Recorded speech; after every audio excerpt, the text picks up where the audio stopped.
Assalamualaikum warahmatullahi wabarakatuh. Perkenalkan, nama saya Muhammad Satria Laksana dengan NPM 230430025 dari Prodi Agribisnis A1 dari kelompok 5 yang akan membawakan Ordo Homoptera.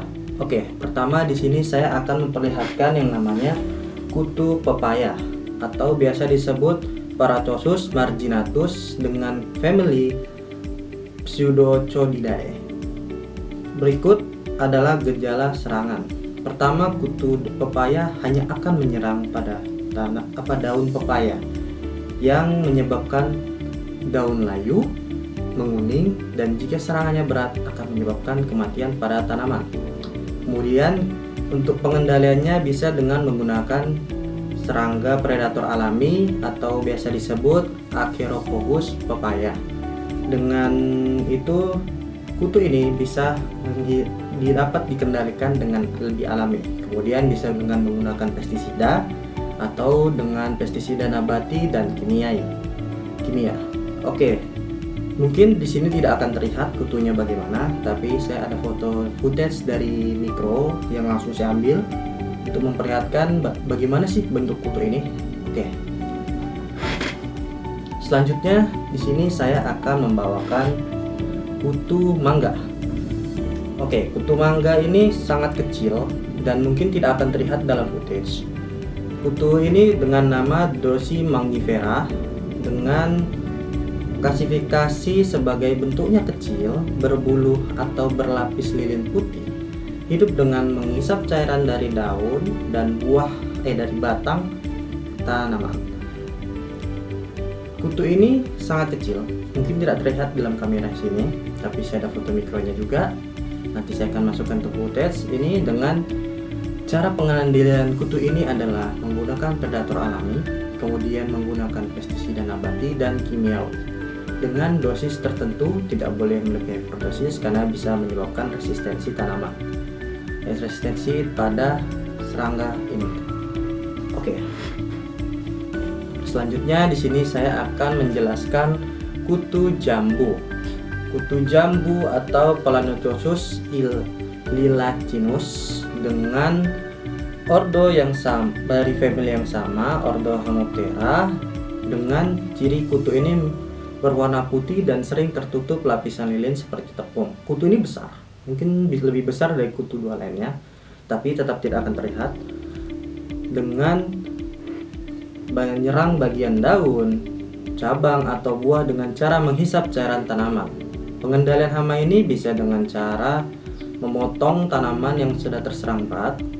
Kemudian pengendalian secara biologis seperti menggunakan predator alami seperti Anagyrus sp. Kemudian pengendalian kimiawi yang harus menggunakan dosis tertentu, tidak boleh melebihi batas. Kemudian ada dengan pestisida alami.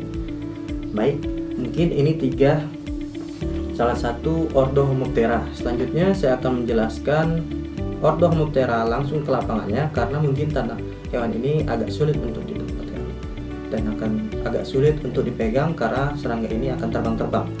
Baik, saya akan menjelaskannya langsung ke lokasi.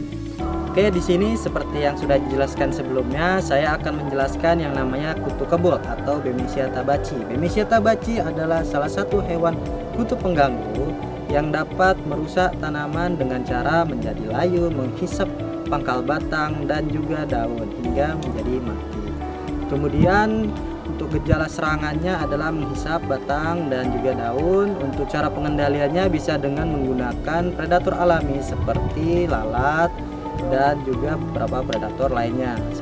Kemudian untuk cara pengendalian secara biologi seperti menggunakan kimia, pestisida, itu bisa dilakukan dengan takaran tertentu. Baik, di sini akan kita lihat kutu kebul yang lumayan banyak di daerah sini. Nah, ini adalah salah satu contohnya, mungkin kecil, tidak begitu terlihat. Oke, bisa dilihat dia berwarna hijau dengan sayap kecil yang akan bisa terbang walau hanya tertiup angin dengan sedikit. Oke, baik. Oke, mungkin sekian dari saya. Selanjutnya akan dilanjutkan oleh teman saya bernama Rizka lagi. Silakan. Assalamualaikum warahmatullahi wabarakatuh. Perkenalkan, nama saya Muhammad Rizky Sarani, NPM 230430025 30002 dari Fakultas Pertanian Universitas Muhammadiyah Sumatera Utara.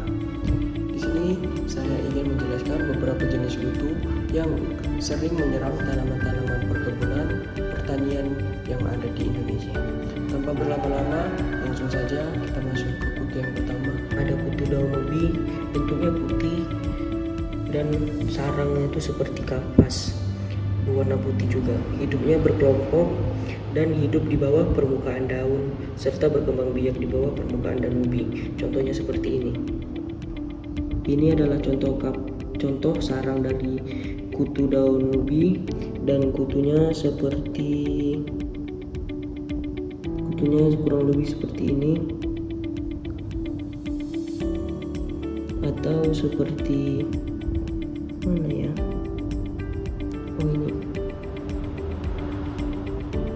ini guys.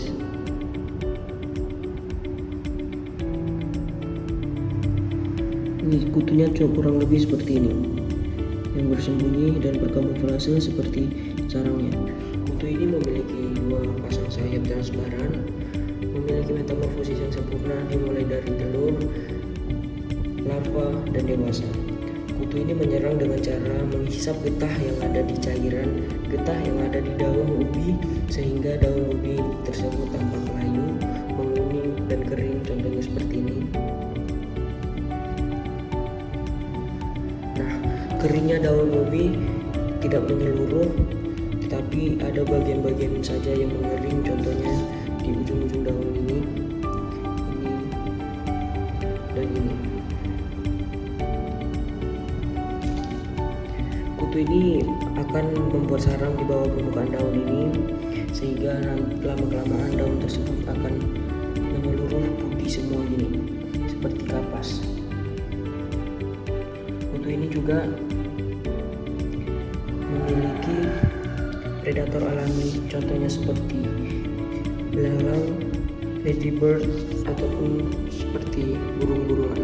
Cara mengendalikan kutu ini sangat mudah, dengan cara pestisida, dengan cara menyemprotkan pestisida, maupun dengan cara memetik daun yang ada di tangkai batang ubi. Itu saja penjelasan yang dapat saya berikan tentang kutu daun ubi. Kita lanjut ke kutu yang kedua, yaitu kutu daun terong. Kutu daun terong biasanya memiliki warna jenis kuning, putih, dan hijau. Kali ini saya mendapatkan kutu yang berwarna kuning. Contohnya seperti ini.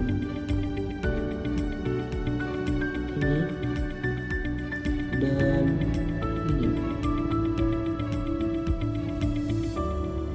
ini juga. Kutu ini juga sama menyerang daun-daunan seperti tanaman terong dengan cara menghisap getah yang ada di daun tersebut, sehingga daun tersebut tampak bolong-bolong dan layu dan juga mengering. Contohnya seperti ini. Kutu tersebut berkembang biak di bawah permukaan daun dan membuat sarang di bawah permukaan daun. Contohnya seperti ini. Jika kita lihat dari jauh, kutu ini tidak akan nampak karena mereka berkembang biak dan membuat sarang itu di bawah permukaan daun. Kutu ini juga memiliki metamorfosis yang sempurna, dimulai dari telur, larva, dan dewasa.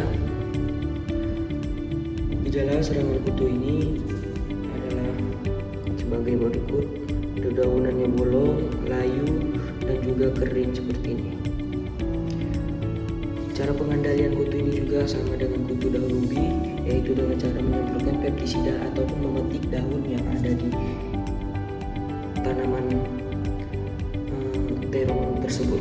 Namun biasanya kutu tersebut sangat banyak di bawah permukaan daun terong. Cara pengendalian yang tepat dengan cara menyemprotkan pestisida ataupun menggoyangkan seperti ini daunnya sehingga kutu tersebut akan jatuh.